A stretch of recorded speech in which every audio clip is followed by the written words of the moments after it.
BTC চুক্তি হল সাংবিধানিক বৈধতা আছে যি চুক্তিক ভাৰতৰ পাৰ্লিয়ামেণ্টত লোকসভাত ৰাজ্যসভাত এটো পাছ হৈছে আইনৰ ব্যৱস্থা আছে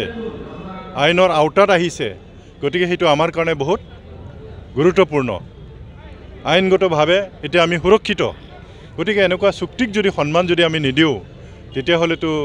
আমি ক'ব নোৱাৰো ভৱিষ্যতে আমাৰ অৱস্থাটো কি হ'ব যি চুক্তিৰ যোগেদি আমি সাংবিধানিক আমি বৈধতাটো পালো হেতু সন্মান জনোৱাটো ভাল গতিকে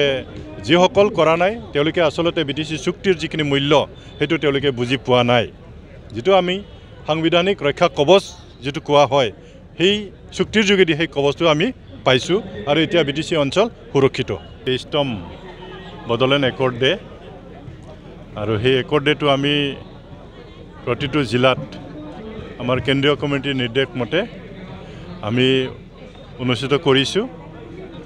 আৰু এই বদলেন একৰ্ড ডে উপলক্ষে সমূহ বিটিসিবাসী ৰাইজলৈ মই আন্তৰিক অভিনন্দন জনাইছো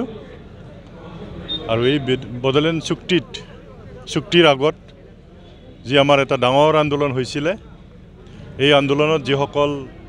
বীৰ বীৰাংগনা শহীদ হৈছিল তেওঁলোকক আমি শ্ৰদ্ধাৰে সুঁৱৰিছো কাৰণ তেওঁলোকে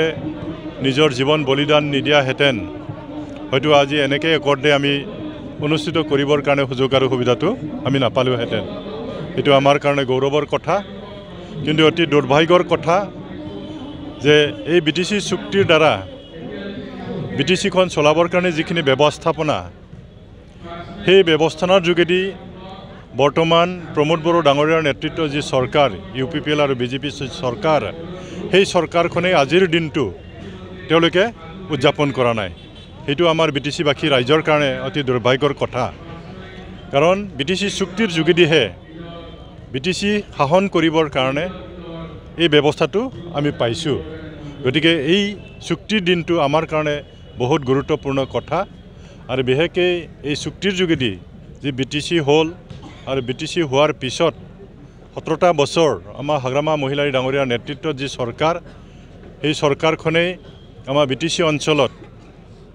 উন্নয়নমূলক কামৰ পৰা আৰম্ভ কৰি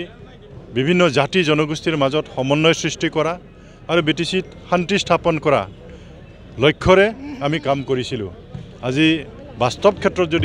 যদি চোৱা যায় চুক্তি হোৱাৰ পিছত যেনেকৈ ধৰণে ইয়াত উন্নয়নমূলক কাম কৰা হ'ল যেনেকৈ ধৰণে বিপিএফ দলৰ নেতৃত্বত হাগ্ৰামা মহিলাৰী ডাঙৰীয়াৰ নেতৃত্বত যি কাম কৰা হ'ল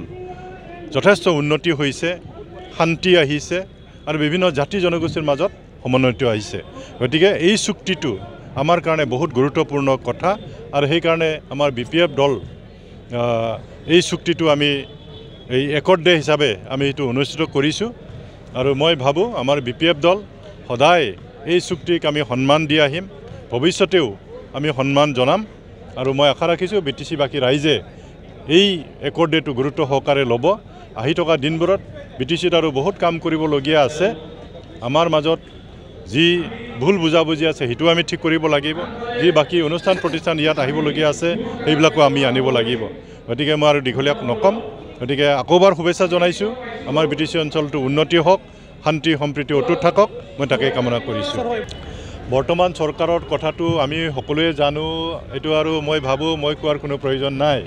এটো ৰাইজে ইয়াৰ বিচাৰ বিবেচনাটো কৰিব যে হাগ্ৰামা মহিলাৰ দিনত যিখিনি উন্নয়নমূলক কাম হৈছিল মইতো অনুষ্ঠানৰ কথাই কৈছো ইউনিভাৰ্চিটিৰ কথা মই কম ইঞ্জিনিয়াৰিং কলেজৰ কথা কম মেডিকেল কলেজৰ কথা কৈছো সিআইটিৰ কথা কৈছো এনেকুৱা অনুষ্ঠান প্ৰতিষ্ঠানৰ বাহিৰেও বিটিসি অঞ্চলত যিখিনি ৰাস্তা ঘাট যেটো অৱস্থা আছিল বিটিসি চুক্তিৰ আগত হয়তো যিসকল ব্যক্তি সেই সময়ত আছিল তেওঁলোকে বুজি পাব কি অৱস্থা আছিল ইয়াত কোনো ৰাস্তা নাছিল দলং নাছিল কোনো অনুষ্ঠান প্ৰতিষ্ঠান নাছিল হাগ্ৰামা মহিলাৰ ডাঙৰীয়াৰ নেতৃত্বত সেইখিনি সকলোখিনি কৰা হ'ল কিন্তু যোৱা 4টা বছৰত প্ৰমোদ বড়ো ডাঙৰীয়াৰ নেতৃত্বৰ যি চৰকাৰ হেতু তেওঁলোকে কোনো ক'ব নোৱাৰিব যে আমি এটা ভাল কাম কৰিছো কোনো একো কৰিব পৰা নাই তেওঁলোকে একো নাই মইতো দূৰত নাযাম আমাৰ উদালগুৰিত তেওঁলোকে একো দেখুৱাব নোৱাৰিব যে আমি এইটো জনগোষ্ঠীৰ কাৰণে বা আমাৰ ৰাইজৰ কাৰণে এটা ভাল অনুষ্ঠান ইয়াত অনুষ্ঠিত কৰিছো বা নিৰ্মাণ কৰিছোঁ, ক'ৰবাত ভাল ৰাস্তা কৰিছোঁ, ক'ৰবাত ভাল দলং কৰিছোঁ, একো ক'ব নোৱাৰিব তেওঁলোকে। আৰু সেইটো মই বেছি নকম, সেইটো ৰাইজে বিচাৰ কৰিব। সময় ৰখি আছে ৰাইজে, সময় আহিলে ইয়াৰ প্ৰত্যুত্তৰটো ৰাইজে দিব।